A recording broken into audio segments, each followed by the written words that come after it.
خب میخوام اینجا اشکال کاری که از هنرجوامو که داشت یه پورتره کار میکرد از مادرش رو درست کنم.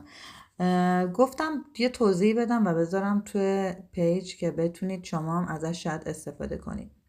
وقتی که میخواین صورت پورتره کار کنین، رنگایی که استفاده میکنید نباید یک دست باشه. یعنی وقتی اون رنگای صورت رو میسازین، رنگو که میخواین روی بومتون بذارین باید سایه های صورت رو بذارید. یعنی کلن باید اول تیرگی های صورت رو با سایه بذاریم و بعد روشنایی ها رو بکشیم از توش بیرون. اینجوری که یک دست صورت و پوست رو بذاریم در نمیاد. من حالا کارشو خواستم اصلاح کنم و اینجا اومدم که یه سری سایه ترکیب رنگ درست کردم با رنگای پوست، یک سری سایه درست کردم. اول سایه هایی که بعد رو صورت میذاشتم ایشون گذاشتم و بعد اجزای صورت رو تونستم در بیارم.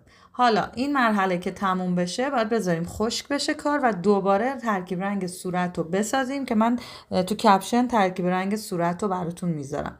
میسازیم و همین کار رو دوباره ادامه میدیم و هیچ وقتی میخوایم صورت رو بذاریم رنگو تک رنگ یهو کل صورت رو رنگ نمی کنیم.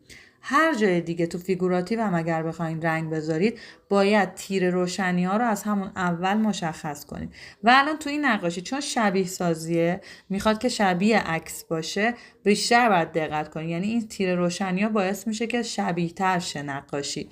مرحله دیگه شو من به مرور براتون میذارم. الان باید این نقاشی بمونه خشک بشه تا بعد دوباره همین کار رو تکرار کنیم و با دقت تر، ریزه کاریای بیشتر و کنتراست رنگی تیر روشن بیشتر.